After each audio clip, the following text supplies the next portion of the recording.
Salut tout le monde et bienvenue dans cette toute nouvelle vidéo où je vous apprends à faire des machines en redstone. Tout nouveau concept sur la chaîne, j'espère que ça vous plaira. Sur ce, c'est parti. On enchaîne directement avec une petite poubelle. Le fonctionnement, c'est très simple, vous avez vos items à jeter. Là, ça ne coule pas.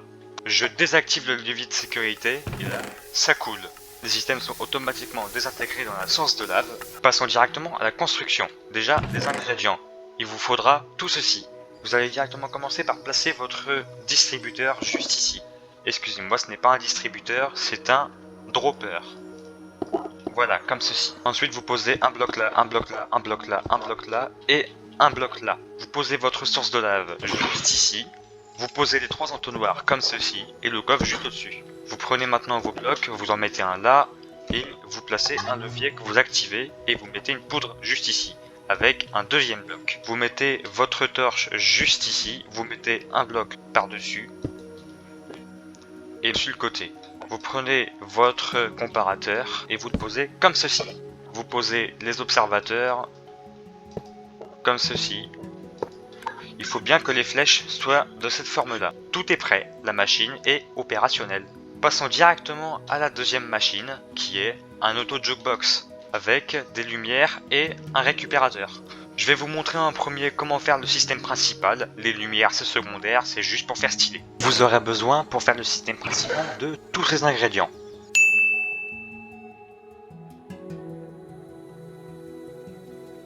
Commençons directement par placer les droppers. Vous placez les 4 en colonne, les 3 premiers dirigés vers le haut et le dernier comme ceci. Vous placez un entonnoir dirigé sur celui-là, un coffre par-dessus, un autre entonnoir par-dessus.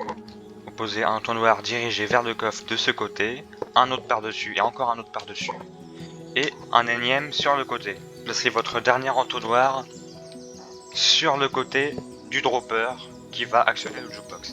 Vous placez votre jukebox juste ici, vous placez 4 blocs comme ceci, un là, vous en placez 4 comme ça et vous pouvez casser celui du milieu. Vous prenez 3 blocs, vous les mettez comme ceci et vous cassez celui-là. Vous mettez 2 blocs comme ceci et vous cassez celui-là. Vous mettez un dernier bloc juste ici. Vous prenez maintenant vos poudres, vous en mettez ici, ici, ici et ici. La torche juste ici, un bloc juste là. Vous placez un levier ici et un autre levier ici que vous activez directement. D'ailleurs celui-là aussi. Vous prenez votre comparateur que vous allez mettre juste ici. Vous allez mettre un piston dans cette direction là, prenez vos blocs et vous les placez 4 comme ça. Des observateurs comme ceci, la flèche dirigée vers le bloc. Vous placez 3 poudres comme ceci. Vous prenez vos observateurs et vous en placez 3 comme ceci. Vous en placez un juste là, on va casser ici et vous allez placer votre dernier observateur juste là. Vous prenez votre seau d'eau, vous le placez juste ici. Vous prenez votre piston, aidez-vous au passage de quelques blocs pour le placer. Et vous le mettez juste ici.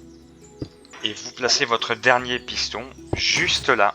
Ça y est, la machine est terminée. Démonstration. Vous avez vos disques que vous mettez dans le jukebox. Vous désactivez ce levier et normalement ça va se jouer tout seul. Si le disque ne vous plaît pas, vous pouvez cliquer sur le jukebox, ça changera automatiquement. C'est complètement aléatoire, le même disque peut revenir à chaque fois que vous cliquez. Pour désactiver le jukebox, vous désactivez le levier et vous recliquez sur le jukebox. Je vais rajouter 2 blocs dans la recette parce qu'ici ça m'énerve, les disques qui font que de se jeter. Et pour récupérer tous les disques, vous devez activer ce levier là et désactiver celui-là.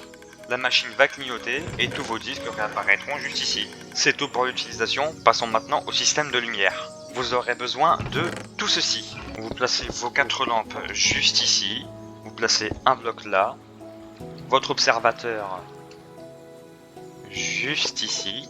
Vous mettez 3 blocs comme ceci, vous placez 4 observateurs comme ceci, 2 comme ça, 2 comme ça, 2 comme ça et 1 comme ça, 3 comme ceci, et vous placez 3 blocs là. Prenez vos blocs, vous en placez 3 comme ça et vous cassez celui-là. Vous prenez vos poudres de redstone, vous placez les 3 dalles, récupérez vos poudres et mettez le reste juste ici. Ça y est, c'est terminé. Désormais, lorsque vous mettez vos disques dans le coffre, en fonction du nombre de disques que vous mettez dans le jukebox, les lampes s'allumeront un certain nombre de fois. La dernière lampe reste allumée au contact du jukebox lorsque ce dernier est actif. Et lorsque vous passez en mode de récupération, toutes les lampes s'allument les unes après les autres. Cette machine-là est assez complexe, faites attention aux moindres erreurs que vous pouvez faire. Je me suis moi-même foiré dans mon tutoriel, j'ai dû recommencer une deuxième fois, là c'est mon deuxième enregistrement. Mais bon, une fois que c'est en place, normalement vous n'avez plus à y toucher. Merci d'avoir regardé, j'espère que ça vous aura plu. Si c'est le cas, mettez un pouce vers le haut, si c'est pas le cas, mettez un pouce vers le bas. Abonne-toi si tu veux en voir plus, et n'hésitez pas à critiquer mon montage.